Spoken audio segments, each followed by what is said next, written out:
¿Quién es realmente Jesús? Esa es la pregunta más importante que cualquier persona puede hacerse. Y aunque muchos tienen teorías, solo una voz tiene la autoridad definitiva, la de Dios mismo. Bienvenido a Sabiduría para el Corazón con el pastor Stephen Davey en la voz y adaptación de Daniel Cuquín. Hoy, en nuestro estudio de la primera carta de Juan, veremos cómo el apóstol presenta tres testigos: el agua, la sangre y el espíritu, que confirman de manera unánime que Jesús no fue un simple maestro o profeta, sino el Hijo de Dios. ¿Qué significan estos testimonios y por qué siguen siendo relevantes hoy? Esta lección se titula Evidencias de que Jesús es el Hijo de Dios. Un canal de televisión llamado Tribunal TV debutó hace un par de décadas. Hoy lleva por nombre True TV. Cuando comenzó, abundaban los escépticos, que dudaban del éxito del canal. O sea, la idea de un canal que transmitiera tribunales y juicios y juzgados no parecía tener mucho atractivo para los consultantes televisivos. Pero Tribunal TV debutó el 1 de julio de 1991, con juicios ya en progreso. Robert Scott Hill estaba siendo juzgado en Florida acusado de matar a su suegra 25 años atrás, un caso en el cual el mismo hijo de Robert Hill, ahora un detective, era el testigo principal en contra de su padre. La profesora Pamela Smart estaba también en juicio por persuadir a su estudiante y amante de 17 años a matar a su marido, pero no enfrente del perro, le había dicho, porque no quería traumar al perro. Bueno, Robert Hill fue hallado inocente y Pamela Smart culpable. Y para sorpresa de muchos en la industria, Tribunal TV fue un éxito. De hecho, 10 años más tarde, los ratings demostraban que Tribunal TV, ahora llamado True TV, era el canal de televisión con más crecimiento en los Estados Unidos. Y es que es interesante ver cómo se desarrolla un juicio, ¿no? Nos ponemos mentalmente de parte del jurado y con intriga pesamos la evidencia. Pueden ser evidencias circunstanciales o gráficas, como fotografías o videos, evidencias físicas como el arma usada en el crimen, evidencias forenses como un rastro de ADN, y a todo esto agregue las declaraciones de testigos, los elocuentes discursos de los abogados, y tendrá un gran drama en la corte digno de ser televisado. Ahora, cuando llegamos al capítulo 5 de la primera carta de Juan, vemos que el apóstol Juan está tomando el rol de un abogado divinamente inspirado, presentando su caso a favor de la verdad del cristianismo, dando una pieza de evidencia a la vez. Si estuvo con nosotros en nuestro último estudio, recordará que Juan hizo la maravillosa y audaz afirmación de que los cristianos son victoriosos. ¿Y cuál es la base del cristiano para decir que es victorioso? Veamos lo que dice 1 Juan 5:5, donde el apóstol escribe: ¿Quién es el que vence al mundo? El que vence al mundo es aquel que cree que Jesús es el Hijo de Dios. En otras palabras, la persona que llega al veredicto que Jesús es el Hijo de Dios ha logrado la victoria en la fe. Ahora Juan inmediatamente siente la necesidad de proveer evidencia para fundamentar su veredicto. Juan, ¿qué evidencia puedes traer para afirmar que Jesús es el Hijo de Dios? ¿Puedes darnos alguna evidencia física y tangible, algún testigo que nos muestre sin duda alguna que Jesús es realmente el Hijo de Dios? Y esto no es para un programa de televisión. Este veredicto es lo que determina nuestro destino eterno. Juan parece anticipar estas preguntas, y ya que su intención en este capítulo es remover toda duda de la mente y corazón del cristiano y afianzar nuestras convicciones, el apóstol nos va a proveer 3 formas de evidencia. 3 evidencias que Jesús es el verdadero Mesías. Evidencia número 1, agua. Evidencia número 2, sangre. Y evidencia número 3, espíritu. Ahora note el versículo 6. Este es Jesucristo, que vino mediante agua y sangre. Lo primero que quiero que notemos aquí es la frase «Este es Jesucristo que vino». Y note que está en tiempo pasado. Él vino. El Mesías, Jesucristo, ya vino. Juan usa el tiempo aoristo para declarar que la venida del Mesías ya se había convertido en una realidad histórica. Técnicamente no estamos esperando la venida del Mesías, estamos esperando el regreso del Mesías, porque él ya vino una vez. ¿Y cuál es la evidencia, Juan? Note el versículo 6 nuevamente. Este es Jesucristo que vino mediante agua y sangre. No mediante agua solamente, sino mediante agua y sangre. En el original, agua y sangre tienen el artículo definido detrás. Literalmente se leería el agua y la sangre. Y Juan hace esto para demostrar que estos son eventos distintos, separados en la historia. En otras palabras, hay dos momentos específicos en la historia que evidencian que Jesús es el Hijo de Dios, nuestro Mesías. Un evento tiene que ver con agua y el otro con sangre. Y claramente están en ese orden. Así que, ¿qué eventos en la biografía de Jesús se relacionan con el agua y con la sangre? Primero que nada está su bautismo y los eventos que lo rodearon, los milagrosos sucesos que probaron que él estaba a punto de empezar su ministerio mesiánico. ¿Y qué acerca de la sangre? Obviamente no hay evento más sangriento en la vida de Jesús que su crucifixión, cuando Él derramó su sangre para que podamos ser justificados a través de la fe. Romanos 5:1. Juan está señalando aquí los límites del ministerio de Jesucristo. Su ministerio comenzó con su bautismo y terminó con su crucifixión, y luego su resurrección. Un autor lo puso de esta forma: Jesús inició su ministerio de salvación por medio del agua del bautismo y consumó su obra de salvación por medio de la sangre de su crucifixión. Su bautismo caracteriza su vida perfecta. La crucifixión caracteriza su muerte redentora. O en otras palabras, el agua fue la evidencia de su vida divina y la sangre fue la evidencia de su obra divina.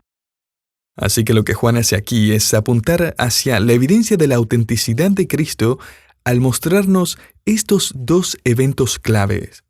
Un evento inició su ministerio y el otro evento culminó su ministerio. Así que le invito a que retrocedamos en el tiempo hacia estos dos eventos y miremos la evidencia que lo rodea. Evidencia que clara y milagrosamente probaron que Jesús es el Hijo de Dios. Vayamos al Evangelio de Mateo capítulo 3 y veamos con un poco más de detenimiento esta primera evidencia, la evidencia del agua.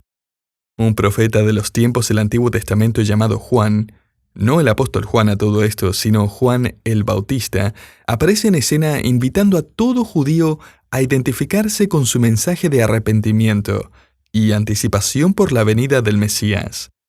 Note el versículo 13, Jesús vino de Galilea a Juan al Jordán para ser bautizado por él.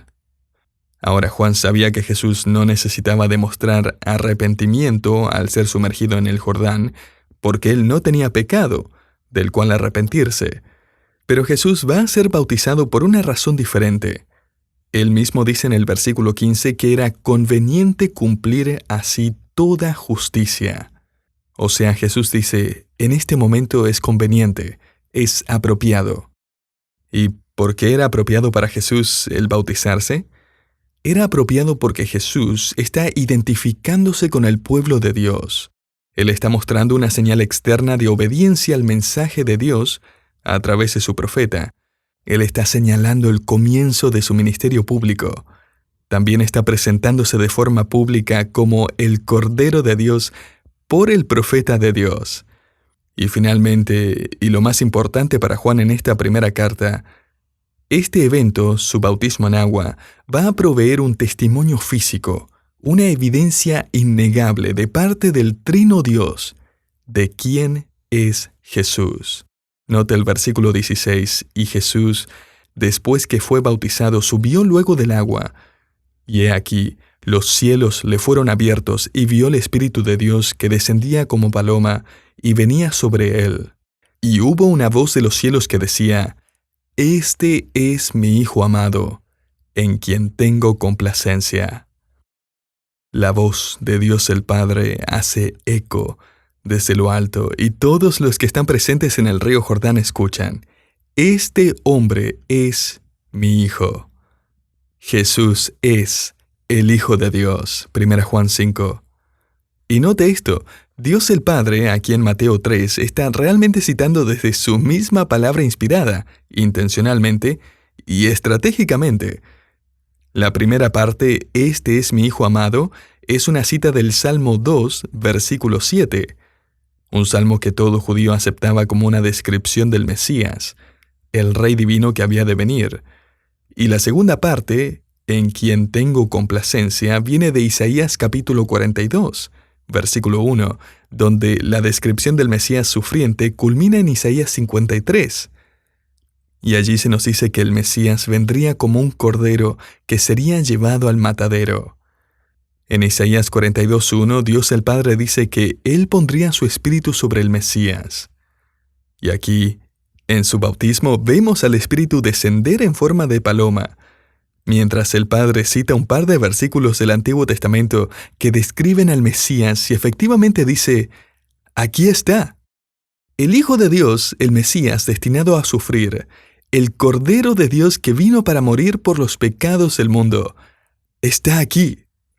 El Rey ha llegado. Pero su primera corona sería hecha de espinas, y su primer trono sería una cruz. Este momento clave es la evidencia número 1 de Juan en su carta para demostrar que Jesús es el Hijo de Dios, el agua. Pero el apóstol deja en claro en 1 Juan 5:6 que la evidencia de que Jesús es el Hijo de Dios, el Mesías, no es solo este evento que involucra agua, sino que también otro evento que involucra sangre. La sangre hace referencia a la muerte de Jesús sobre la cruz.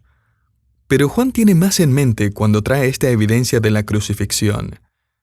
Los falsos maestros estaban diciéndole a la iglesia que el Hijo de Dios no podía morir. Pero Jesús, habiendo ya probado ser el Hijo de Dios en su bautismo, ciertamente murió. Él derramó su sangre. Además, los gnósticos estaban diciendo que Cristo era solamente un espíritu divino que descendió sobre Jesús en su bautismo, pero que lo dejó en la cruz. Y por lo tanto Jesús murió siendo un simple hombre común y corriente. Pero observe ahora cómo Juan refuta esta falsa enseñanza en el versículo 6. Este es Jesucristo, que vino mediante agua y sangre. Y note que para enfatizar Juan continúa diciendo, no mediante agua solamente, sino mediante agua y sangre.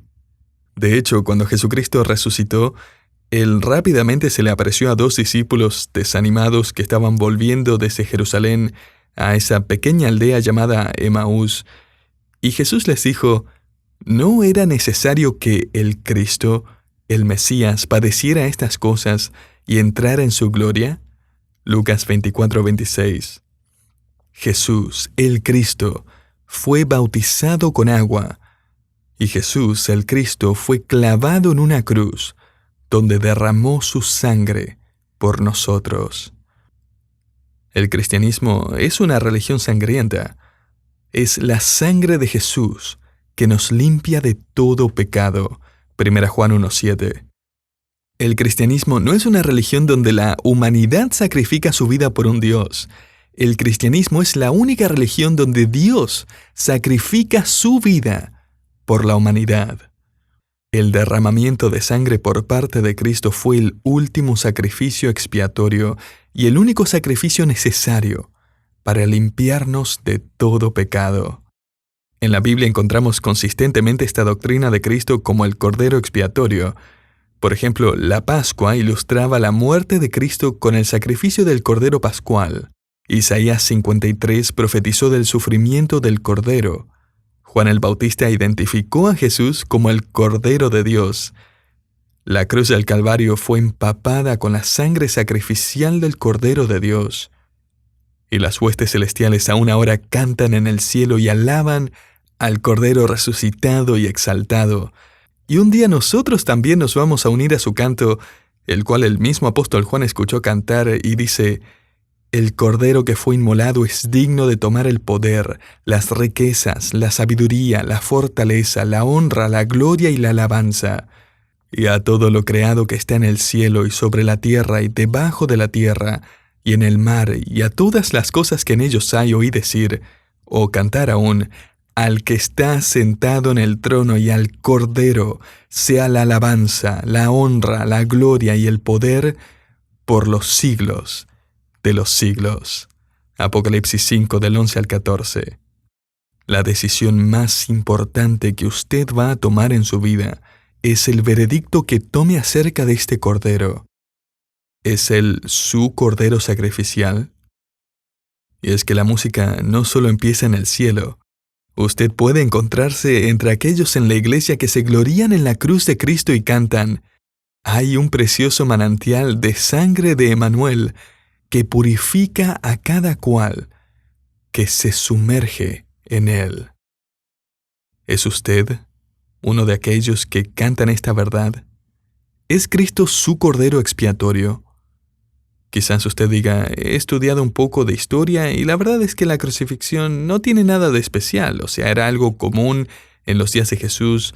A Roma le encantaba este tipo de sentencia cruel y dolorosa».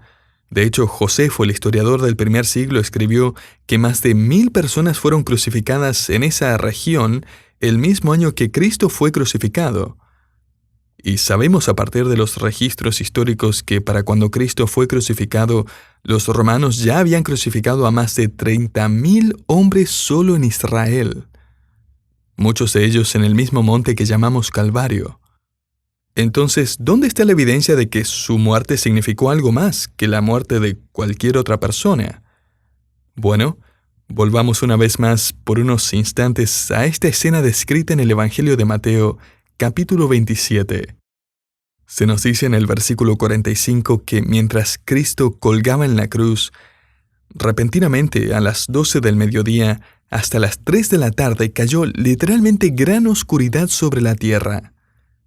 El lenguaje aquí enfatiza la totalidad de la oscuridad. El tumulto y las burlas en contra de Jesús evidentemente habían cesado. Una espeluznante oscuridad lo cubría todo. Una de las plagas de Egipto había sido oscuridad por 3 días, y desde entonces este tipo de oscuridad había quedado para siempre relacionada con la primera Pascua y el juicio de Dios. Estas 3 horas eran claramente un paralelo de ese juicio, solo que esta vez era Jesús quien estaba experimentando vicariamente el juicio de Dios el Padre en nuestro lugar, siendo el sacrificio expiatorio por nuestros pecados. Y luego Jesús clamó, sintiendo el abandono del Padre mientras por primera vez en la historia el Hijo y el Padre se separaban. Cristo había sido abandonado por sus discípulos, traicionado y luego negado. Había sido rechazado por la nación judía y sus líderes. Había sido condenado por las autoridades y su propio pueblo. Estaba recibiendo burlas de parte de sus enemigos, los soldados, los líderes judíos, incluso criminales. Estaba sufriendo absolutamente solo.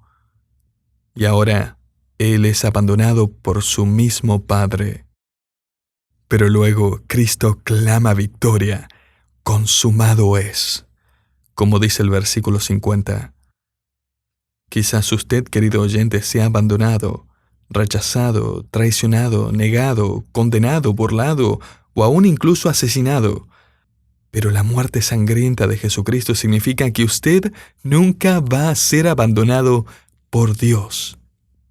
Y luego el versículo 51 nos informa que el velo del templo que separaba el lugar santo del lugar santísimo se rasgó en 2, de arriba hacia abajo. Esto me encanta. Piense qué es lo que esto significó para los sacerdotes y líderes religiosos que habían planeado crucificar a Cristo. Esta cortina tenía 18 metros de alto y 15 centímetros de grosor. Era una tela pesada con hermosos querubines, ángeles, bordados en tonos azules. El lenguaje en este texto aquí da a entender que el velo se rasgó con violencia. O sea, la tela no se rasgó lentamente, sino que en un rápido y milagroso momento, esa cortina fue rasgada desde arriba hacia abajo. Esta era indudablemente la mano de Dios, como si estuviera diciendo: todos ahora pueden entrar a mi presencia, gracias al sacrificio de mi Hijo, Jesucristo. Mateo registra que un terremoto sacudió toda la región. Y como si no fuera evidencia suficiente de que Jesús era exactamente quien él dijo ser, algo más ocurrió mientras el cuerpo sangriento de Cristo colgaba sobre esa cruz. Mire el versículo 52.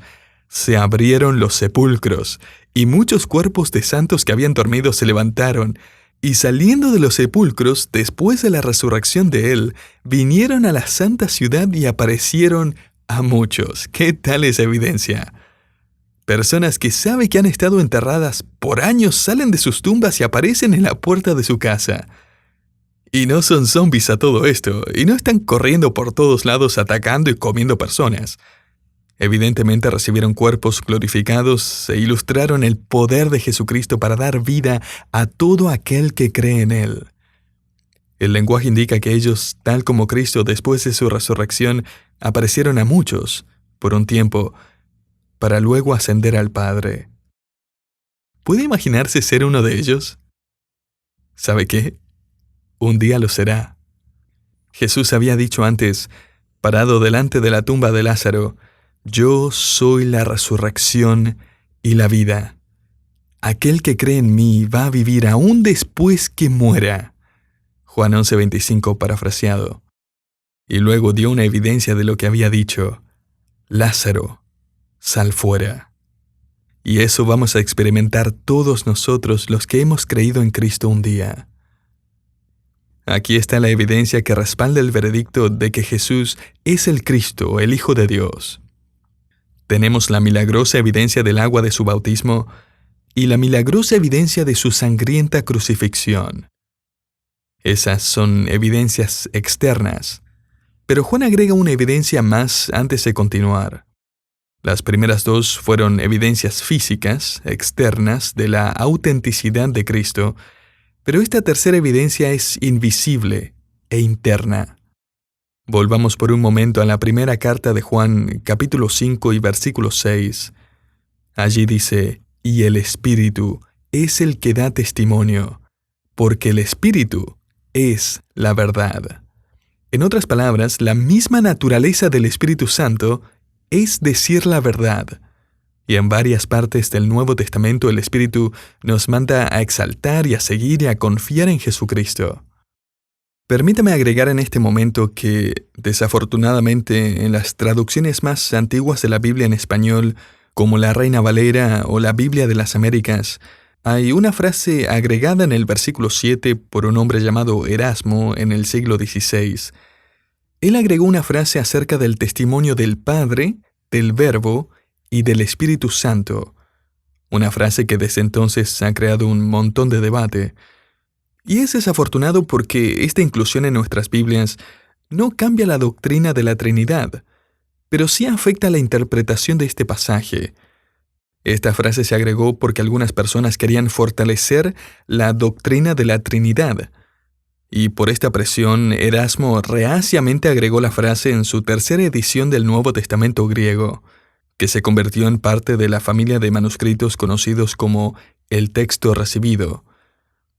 Escuche, la doctrina de la Trinidad puede y debe sustanciarse a partir de otros textos, como los que hemos estudiado ya. Si leemos el bautismo de Jesús, ¿qué es lo que encontramos? El Padre está hablando desde el cielo y el Espíritu de Dios está descendiendo sobre Jesús, el Hijo de Dios. Pero note, tal como hemos pasado todo este tiempo observando hoy, el apóstol Juan no está refiriéndose a la Trinidad del Padre, Hijo y Espíritu Santo aquí. Ese no es el punto. Él está refiriéndose a la Trinidad de evidencia innegable que encontramos en el agua del bautismo, la sangre en la crucifixión de Cristo, y ahora llega el testimonio de la verdad ligada a la persona del Espíritu Santo. De hecho, Juan está conectando este tema con la próxima frase.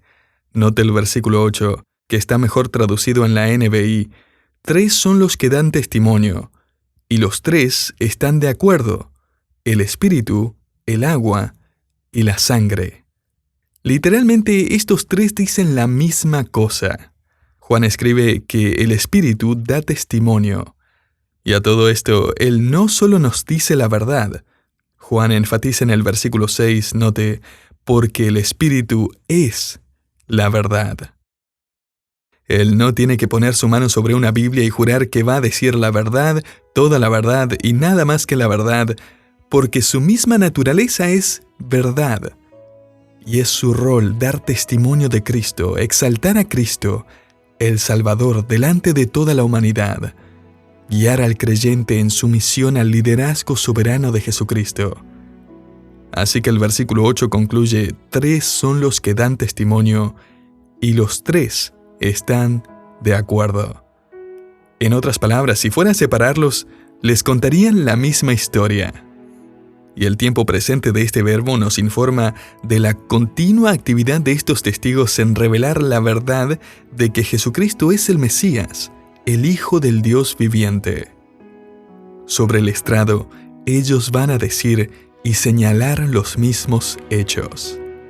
No como unos 4 niños que un día llegaron tarde al colegio y le dieron la excusa al profesor que en el camino se les había reventado un neumático.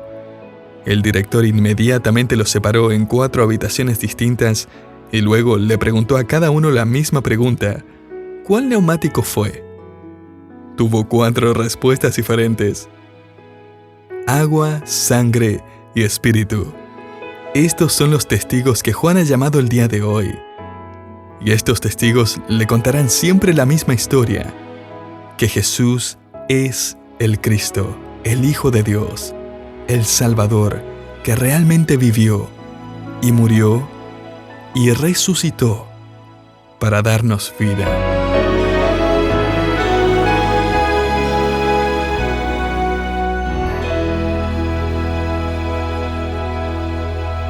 Aceptar el testimonio de Dios sobre su Hijo no solo cambia lo que creemos, cambia también cómo vivimos. Cuando entendemos quién es realmente Jesús, todo lo demás comienza a ponerse en su lugar.